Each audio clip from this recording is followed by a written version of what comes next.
में कामना सिद्धि की प्रदोष अगर मानी गई है तो भौम प्रदोष को माना जाता है, मंगलवार को माना जाता है। मंगलवार के दिन, मंगल के दिन जब प्रदोष पड़ती है तो भौम प्रदोष कहलाती है। और उस दिन मंगलवार का दिन हो, डॉक्टर ने भी कह दिया हो कि इसको 20 साल तक औलाद नहीं हुई, 25 साल तक नहीं हुई, 30 साल तक नहीं हुई, 30 साल हो गए औलाद नहीं हुई और सब तरह से जब हार जाओ, भौम प्रदोष के दिन प्रदोष काल में शिव जी के मंदिर में शंकर के शिवलिंग पर 3 जगह पर कनेर का पुष्प समर्पित करना प्रारंभ। पहला अशोक सुंदरी की जगह पर, दूसरा जहां शिवलिंग रखा हुआ है उस जलाधारी पर, कटी पर, और तीसरा शंकर भगवान के शिवलिंग पर पुष्प कनेर का रखना प्रारंभ कर दो। उसमें से अशोक सुंदरी वाले पुष्प को घर लेकर आना प्रारंभ कर दो। भौम प्रदोष के दिन 4 से 5 भौम प्रदोष करोगे और एक दिन मेरा बाबा तुम्हारा गर्भ ठहरा देगा और बाबा की कृपा से तुम्हारे घर में संतान। सावन के महीने में प्रदोष का जो दिन आए, 2 प्रदोष श्रावण के महीने के 2 प्रदोष पड़ेंगे। किसी भी प्रदोष पर एक पीपल के पत्ते पर कनेर का पुष्प अपने घर के अंदर रख लीजिए प्रदोष के एक दिन पहले, और प्रदोष वाले दिन उसको बहते हुए पानी में डाल दीजिए। जिंदगी में जो तुम्हारे यहाँ तकलीफ चल रही है, एक उठ रहा है, एक बैठ रहा है, एक बीमार पड़ रहा है, एक ठीक हो रहा है, फिर बीमार पड़ रहा है, फिर ठीक हो रहा है, ये ठीक हुआ, फिर इसको हो गया, फिर इसको कुछ हो गया, फिर किसी को कुछ हो गया, अर्थात शिव का नाम लेकर। और फिर ही ध्यान देना, इस क्रम को करने के लिए आपको तुम रुकेश्वर महादेव का नाम लेना पड़ेगा। कौन से महादेव का नाम बोलना है? तुम रुकेश्वर महादेव, जिन्होंने भगवान शंकर की अविरल भक्ति को धारण करा। कथा कहती है प्रदोष के दिन, प्रदोष काल में शिव जी के नाम का स्मरण प्रत्येक को कर लेना चाहिए। और एक नंदीश्वर शिव महापुराण से एक बात सीख कर जाइएगा। अगर आपको लग रहा है कि दुख समाप्ति नहीं हो रहे, एक बीमारी से उठे दूसरी बीमारी में लग गए, फिर कोई दुख आ गया, फिर कोई दुख आ गया, फिर कोई तकलीफ आ गई, फिर कोई तकलीफ आ गई, बार बार आपको लग रहा है कि दुख पीछा ही नहीं छोड़ रहा, तो नंदीश्वर शिव महापुराण की कथा आपको कह रही है प्रदोष के दिन, प्रदोष काल में 2 जगह दिए लगाना प्रारंभ कर दो। पहला बेलपत्री के वृक्ष के नीचे, पहला दिया प्रदोष काल में, प्रदोष के दिन बेलपत्री के वृक्ष के नीचे, और दूसरा दिया अपने दरवाजे की चौखट के बाहर। मतलब अपन बाहर खड़े होंगे, अंदर की ओर दिया नहीं, बाहर की ओर दिया। एक दिया बेलपत्र के नीचे देवाधिदेव महादेव से प्रार्थना कर कर, हे शिव शंकर, हे गौरी शंकर, हे शिव, आज प्रदोष का दिन, प्रदोष काल में आप भ्रमण के लिए निकलोगे नंदीश्वर के साथ में, ऐसी कृपा करना, आपके लिए मैंने द्वार सजाया है भोलेनाथ, आपकी दृष्टि मेरी चौखट पर भी कर देना, मेरी जिंदगी सवर जाए। इसलिए 2 दीप स्मरण, जिस दिए को आप लगाओगे प्रदोष के दिन, प्रदोष काल में, एक दिया बेलपत्री के वृक्ष के नीचे लगाया है, और दूसरा दिया जब आप घर में प्रवेश करोगे तो राइट हैंड पर ही लगाएं। कौन से हैंड पर लगाएं? राइट हैंड पर। बहुत बहुत साधुवाद आपको दीदी, धन्यवाद, धन्यवाद दो। उन्होंने इशारा करके बताया कि दिया किस ओर लगाएं, कम से कम अपने को अंदाजा तो लग जावे ना दिया किस ओर लगना चाहिए। साधुवाद था, बहुत बहुत साधुवाद। इसको जागरूक श्रोता कहते हैं, जिनको कथा के प्रति रुचि है और भगवान के भजन के प्रति रुचि है, वो तुरंत भाव से उसको स्वीकार कर ले। तो 2 जगह दीप, पहला कहां पर लगाएंगे? जम के बोलो जरा। बेल पत्री के वृक्ष के नीचे। अब बेलपत्री के वृक्ष को भी समझना, कौन सा वृक्ष होना चाहिए? जो आप खड़े हो, दोनों हाथ ऊपर हो, उस हाथ तक भी उसकी पत्ती को स्पर्श ना हो पाए, मतलब उसकी छाया हमारे पूरे शरीर पर पड़े, तो बेलपत्री के वृक्ष की मूलता का आनंद है। जो छोटे बेलपत्री के वृक्ष होते हैं, छोटे छोटे जो पौधे होते हैं बेलपत्री के, इनको जल डालकर, खाद डालकर सिंचित करो, बड़ा करो, उनको पोषित कर कर, बड़ा कर कर कहीं अच्छी जगह उनको लगाओ। ये नहीं कि छोटी बेलपत्री के पत्ते तोड़ लो या छोटे से पौधे के पत्ते तोड़ लो, वो श्रेष्ठता नहीं है। शिव पुराण कहती है वृक्ष वो होना चाहिए जिसकी छाया हमारे ऊपर आए। बाकी के आपके घर में आप बेलपत्री का पौधा लगाते हो, उसको बड़ा करो, बड़ा करने के बाद उसको कहीं अच्छी जगह पर लगाओ जिससे वो बेलपत्री का पौधा बड़ा हो जाए।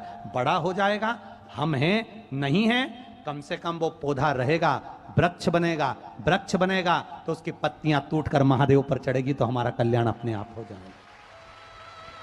आप उसमें लगाइए, आप वो बेलपत्री के पौधे को बड़ा करिए। तो पहला दिया कहां लगाएंगे? बेलपत्री के वृक्ष के नीचे। और दूसरा, अपने घर में प्रवेश करते समय राइट हैंड में बाहर की। शिव तत्व को जानन करो। कौन से दिन? जम जम के बोलो जरा। प्रदोष के दिन। कौन से समय? प्रदोष काल, शाम का जो समय हो, शाम का समय, प्रदोष काल का समय भगवान को दीप प्रज्वलित कर दिया। शिव तत्व कह रहा है।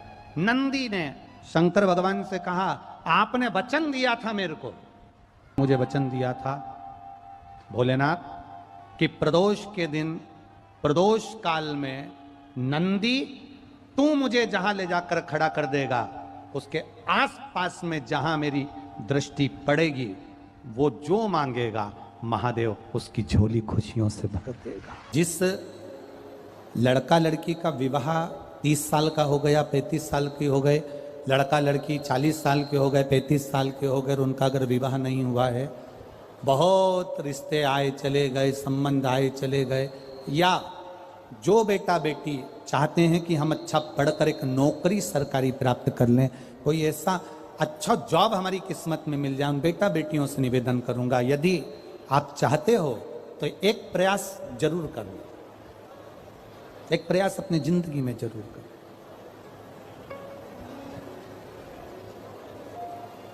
शिवलिंग समझ लेना जरा अच्छे से। शिवलिंग जलाधारी गणेश, कार्तिकेय, अशोक सुंदरी, और ये शिवलिंग, और ऊपर भगवान शिव की 5 बेटियां, जया, विषहरा, शामलीवारी, दौतली, देव। 3 प्रदोष या 3 शिवरात्रि। कितनी प्रदोष? 3 या 3 शिवरात्रि। मेरा बेटा बेटियों से निवेदन है, जो अच्छी पढ़ाई कर रहे हैं, मेहनत करो, अच्छा पढ़ो, और मेहनत के साथ में जब कंपटीशन एग्जाम में बैठने का समय आए, 3 स्थान जहां पर आपको, प्रथम अशोक सुंदरी, अशोक सुंदरी की जगह पर जब आप बेलपत्र समर्पित करेंगे तो डंडी का मुख जहां से पानी बहता है उस स्थान पर रखेंगे। दूसरा, शमी का पत्ता, शमी का पत्ता। दूसरा, शमी के पत्र को देवादिदेव महादेव पर जब आप समर्पित करेंगे तो उसका डंडी का मुख भी जहां से जल बहता है उस ओर रखेंगे। और तीसरे नंबर पर है आंख का पुष्प। एक पुष्प होता है आंख का सफेद, और एक पुष्प होता है हल्का सा नीला। करें दर्शन आप लोगों ने? जम के तो बोलो जरा, करें ना? एक सफेद होता है, एक हल्का सा नीला होता है।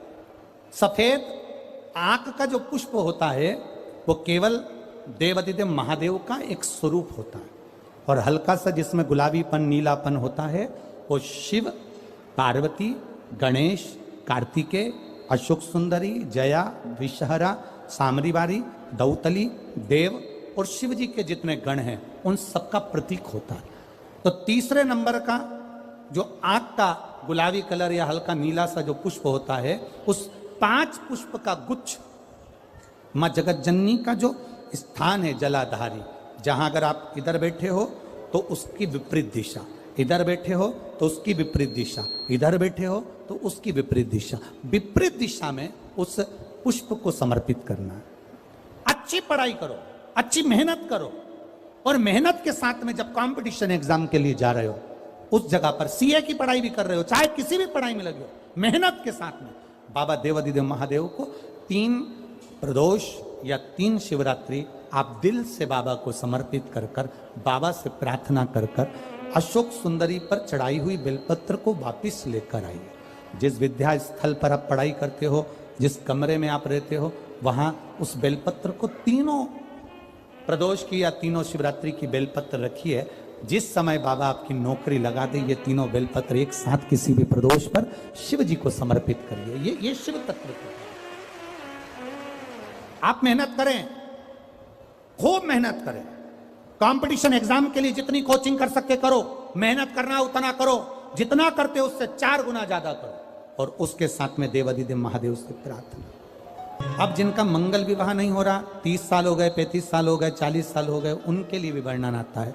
एक बेलपत्र, एक शमी पत्र और महाराज वही आंकड़े का पुष्प 5 अपने हाथ में लेकर बेलपत्री का वृक्ष जो होता है उस वृक्ष के नीचे उसको रखकर शंकर भगवान के मूल मंत्र का स्मरण करते हुए, चाहे तो आप पंचाक्षर करें, चाहे आप षडाक्षर करें, चाहे आप श्री शिवाय नमस्तुभ्यम करें, केवल जो जल का पात्र है वो जल के पात्र से 5 बार जल समर्पित कर कर बेलपत्री के वृक्ष की 7 परिक्रमा कर कर बाबा से प्रार्थना कर कर उस पत्ती पुष्प को लेकर वापिस सजाएं, पूजन वाली जगह पर उसको रख दीजिए और बाबा कृपा करेगा, जितना जल्दी होगा उतना मंगल विवाह आपका पक्का कराएगा, ये निश्चित। बेलपत्र का पूजन, कहीं दूर जाने की जरूरत नहीं है हमको भगवान को पाने के लिए। तुम्हारे घर के पास में जो शिवालय हो, तुम्हारे घर के पास में जो देवालय हो, हम वहां भगवान की आराधना करें, हम वहां आराधना। शिवलिंग का स्मरण आप करेंगे, बीच में जो एक मोटी सी लाइन होती है इसको अशोक सुंदरी कहते हैं। सब लोग दर्शन करें, जम के बोलो जरा, करें। अशोक सुंदरी की जगह जहां पूरी हो जाती है उसके बीच में शिवलिंग और उसके बीच में थोड़ी सी जगह खाली आती है। करें दर्शन, समझना जरा बहुत अच्छे से। जैसे ये अशोक सुंदरी की जगह है, हम निवेदन करेंगे आस्था चैनल वालों से भी और एलईडी वाले भी, जिन जिनको एलईडी पर आप दर्शन करा रहे हैं वो पूरी तरह से कराएं। गणेश जी का स्थान, षडानंद कार्तिकेय का स्थान, अशोक सुंदरी का स्थान बीच में। अशोक सुंदरी का जो स्थान पूरा हो जाता है वहां से लेकर शिवलिंग के बीच में खाली जगह आती है। करें दर्शन आप लोगों ने, खाली जगह आती है। उस खाली स्थान की जो महत्वता है, ये जो अशोक सुंदरी से लेकर बीच में जो जगह है, ये भगवान शंकर की जो धर्म पत्नी है माता पार्वती, उनकी जो योगनियां हैं 64 योगनी, उनकी जो शक्ति पीठें हैं, उनकी जो सिद्धता है, उनकी जो सिद्धियां हैं, ये अशोक सुंदरी से शंकर के शिवलिंग के बीच में जो खाली जगह होती है, इस स्थान पर 64 योगनियां, देवियां, अष्ट सिद्धियां, नवनिधियां सब इस स्थान पर रहती है। इसलिए हमारे यहाँ शिव महापुराण की कथा कहती है, पूर्ण पूजन के बाद अगर कोई नारी, कोई पुरुष, कोई बच्चा, कोई बुजुर्ग अपने मन की बात का स्मरण इस जगह पर हाथ को रखकर, जैसे किसी के हृदय पर हाथ रखते हैं तो दिल धड़कता हुआ स्मरण होता है, उसी तरह यहाँ स्पर्श करेंगे और स्पर्श कर कर जब अपने मन की बात करते हैं तो देवाधिदेव महादेव नंदी के साथ आकर प्रदोष के दिन कार्य की सिद्धता पूर्ण करते हैं। उस स्थान की मूलता होती है, वो स्थान समझ में आएगी ना जगह। अरे बोलो तो जम के, नहीं समझ में आई हो तो एक बार फिर वापिस समझ लीजिए, फिर समझोगा। स्थान देखिएगा, अपने को भगवान की कृपा से यहाँ नागपुर में शंकर जी का शिवलिंग कोई ने कागज का बनाकर यहाँ जो भेजा, ये काम बाबा की कृपा से आप लोगों के स्मरण के लिए आया। देखिए जरा, गणेश जी का स्थान, कार्तिकेय जी का स्थान, बीच में ये आ गई अशोक सुंदरी की मोटी सी लाइन। अशोक सुंदरी की लाइन जहाँ खत्म होती है, वहाँ से जो शिवलिंग रखा है इसके बीच की जो जगह है, ये जो बीच में अशोक सुंदरी के स्थान से लेकर शिवलिंग के स्थान के बीच में जो खाली जगह है, ये 64 योगनियाँ, अष्ट सिद्धियाँ, नवनिधियाँ, सब कुछ मेरे देवाधिदेव महादेव ने माता पार्वती को अपने चित्तवृत्ति के साथ यहाँ अनुमति प्रदान कर रखी है। वहाँ का स्पर्श, वहाँ का मात्र स्पर्श और हमारे दिल की बात,